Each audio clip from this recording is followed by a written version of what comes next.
Assalamualaikum warahmatullahi wabarakatuh. Salam sejahtera. Nama saya Alarik Muhammad dari kelompok MMD 40 Desa Dauhan, Filkom Universitas Brawijaya. Pada video ini, saya akan menjelaskan bagaimana cara menggunakan Google Spreadsheet untuk melakukan pendataan ibu melahirkan untuk kepentingan posyandu. Video ini dipecah ke beberapa bagian, yaitu pengenalan dasar spreadsheet, memahami isi dari berkas spreadsheet database, cara melakukan duplikasi atau bisa dibilang dengan penggandaan, cara mencari teks, cara menghapus, menambah, serta mengubah teks yang ada pada database. Yang pertama, kita harus unduh aplikasi Google Spreadsheet dari Play Store.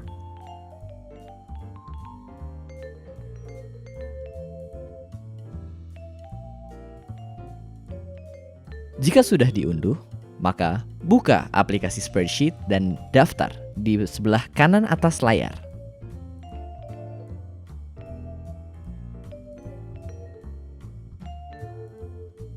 Jika Anda sudah daftar ke akun Posyandu Dauhan, maka file atau berkas database akan sudah muncul di tampilan utama di bagian terakhir dibuka oleh saya. Carilah berkas yang ingin Anda kunjungi, lalu tekan berkas tersebut.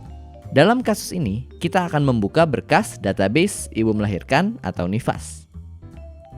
Jika belum melakukan login, maka Anda bisa membuka berkas database menggunakan tautan yang sudah diberikan melalui sosial media. Bentuknya seperti ini. Nah, jika sudah masuk ke dalam berkas database-nya, di sini bisa digeser layarnya ke sebelah kanan, ke bawah, ke sebelah kiri, dan juga ke atas untuk navigasi.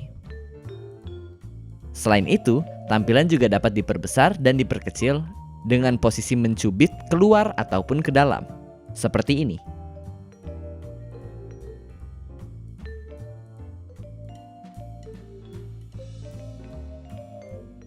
Pastikan jangan terlalu lama menekan di satu daerah, karena yang akan terjadi adalah memilih daerah tersebut. Jika ini terjadi, silahkan tekan tombol checklist hijau yang ada di atas kiri layar. Baiklah, sekarang kita sudah paham cara bergerak di layar berkas. Maka dengan itu, kita bisa melihat di sini ada beberapa kolom. Yang pertama adalah nama ibu, NIK ibu, nomor telepon ibu, nama suami, RT, RW, dusun, anak keberapa, data bayinya, tanggal melahirkan, dan juga melahirkan secara apa.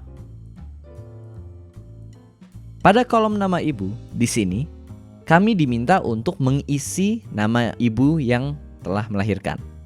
Nah, caranya bagaimana? Caranya adalah kita tekan sel yang ingin kita isi. Kemudian di bawah layar ada bagian masukkan teks atau formula. Di sanalah di mana kita bisa mengetik apa yang ingin kita isi. Contohnya, kita isi dengan nama Miley Cyrus. Jika sudah diketik, tekan tombol checklist atau centang yang warna hijau di sebelah kanan untuk menetapkan nama tersebut. Kemudian, untuk memastikan penetapan, tekan centang hijau di atas kiri layar. Oke, sekarang kita sudah bisa mengisi sel. Maka dengan itu kita akan melanjutkan mengisi NIK ibunya. Caranya adalah menekan sel di samping nama ibunya yang baru saja kita isi di kolom bagian NIK ibu. Sama seperti yang tadi, ada bagian masukkan teks atau formula di bawah layar. Kita tekan itu sekali lagi dan kita isi. Namun, karena ini angka, akan lebih memudahkan jika kita mengubah keyboard kita menjadi tampilan yang hanya menampilkan angka saja. Caranya adalah untuk menekan tombol angka yang berada di atas checklist hijau di sebelah kanan layar. Dan jika tampilan keyboardnya seperti ini pada dasarnya, jangan panik, cara mengembalikannya sama. Tekan tombol yang ada abjadnya di sebelah kanan layar, di atas tombol checklist hijau yang berada di sebelah kanan layar. Oke, kita isi NIK ibunya dengan angka yang ngasal saat ini karena ini hanyalah contoh. Jika sudah diisi, tekan tombol checklist hijau yang berada di sebelah kanan layar. Lalu, tekan checklist hijau yang ada di atas kiri layar untuk menetapkan perubahannya. Oke, karena kita sudah mengisi nama ibu dan NIK ibu, prosesnya sama untuk mengisi nomor telepon ibu, nama suami, RT RW, anak keberapa, data bayi, dan juga tanggal melahirkan. Oleh karena itu, mari kita isi dulu sebagai contoh.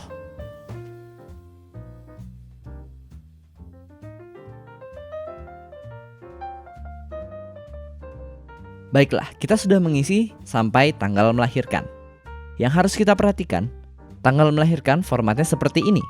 Tahun, garis miring, bulan, garis miring, tanggal.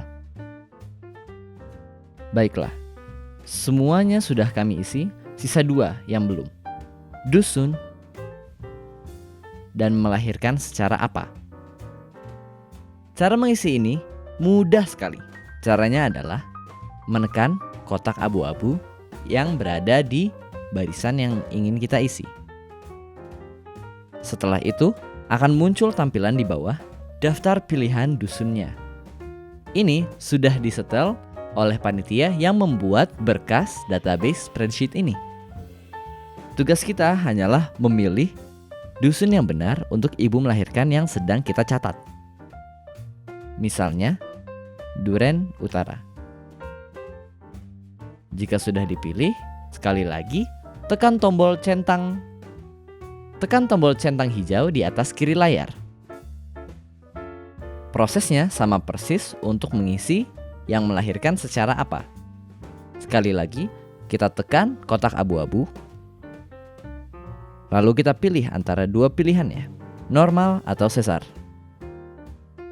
Jika sudah dipilih, sekali lagi, tekan tombol centang hijau yang berada di atas kiri layar. Baiklah, karena ini sudah selesai, izinkan saya memberikan beberapa nama contoh sekali lagi untuk mencontohkan satu fitur dari Google Spreadsheet yang amat sangat berguna.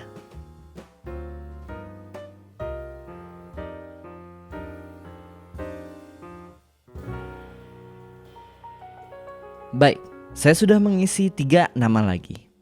Sekali lagi, karena ini hanyalah contoh, nama dan juga semua data yang di sini tidaklah benar.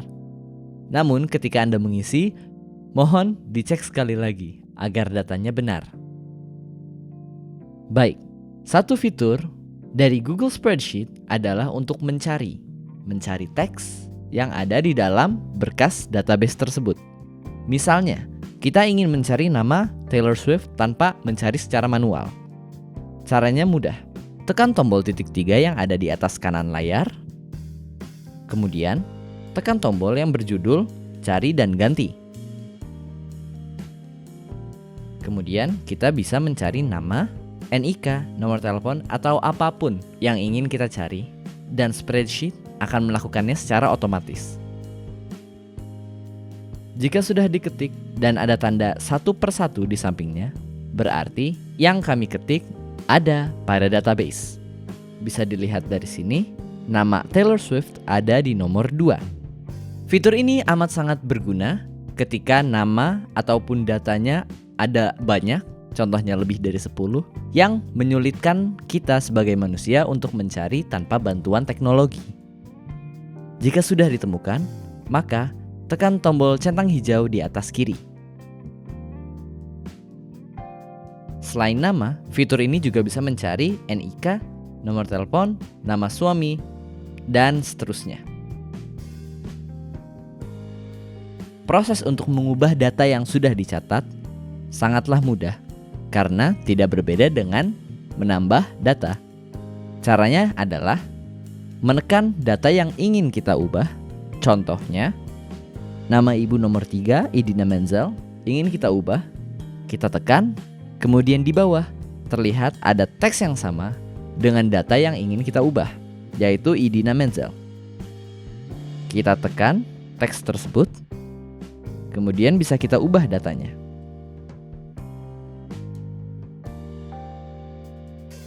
Jika sudah, tekan tombol centang hijau yang berada di sebelah kanan.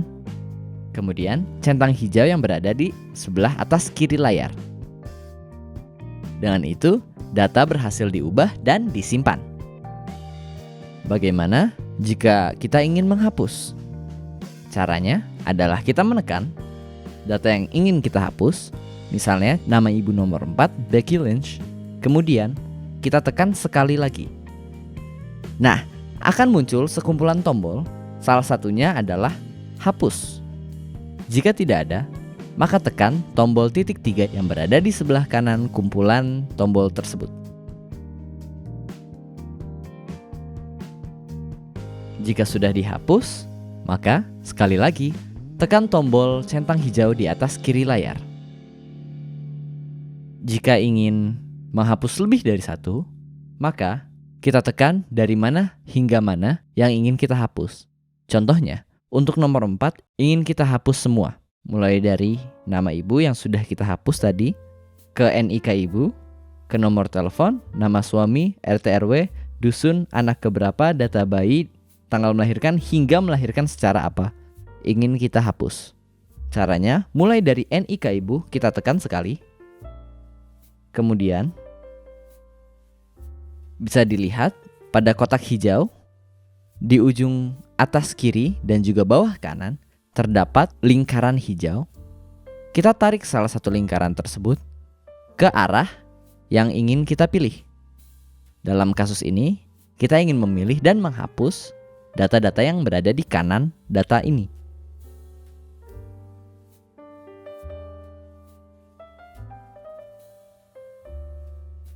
Oh, kelebihan. Hingga sini. Jika sudah terpilih, kita tekan sekali lagi datanya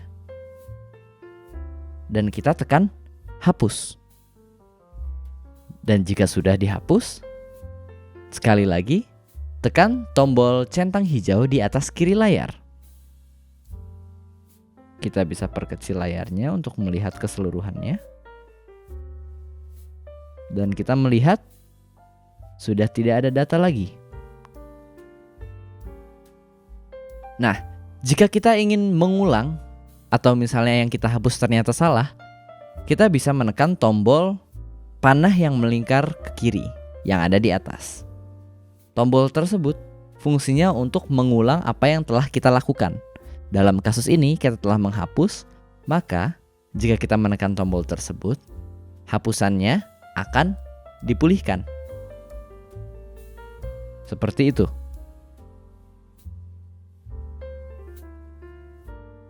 Sedangkan di sebelah kanannya ada tombol panah yang melingkar ke kanan. Fungsinya adalah untuk melakukan kembali apa yang sudah dilakukan. Dalam kasus ini, karena kita sudah memulihkan apa yang dihapus, jika kita menekan tombol yang mengarah ke kanan ini, maka dia akan menghapus sekali lagi.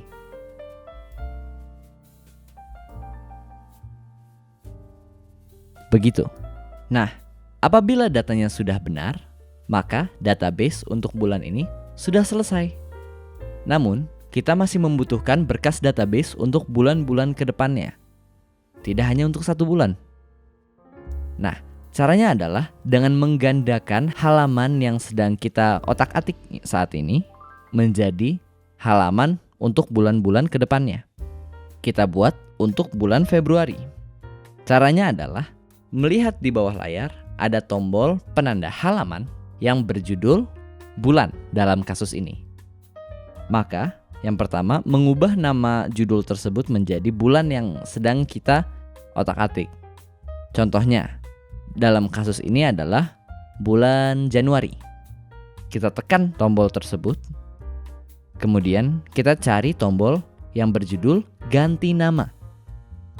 Jika sudah, kita bisa ganti namanya menjadi bulan Januari. Jika sudah diubah namanya, kita bisa menekan tombol OK untuk menetapkan.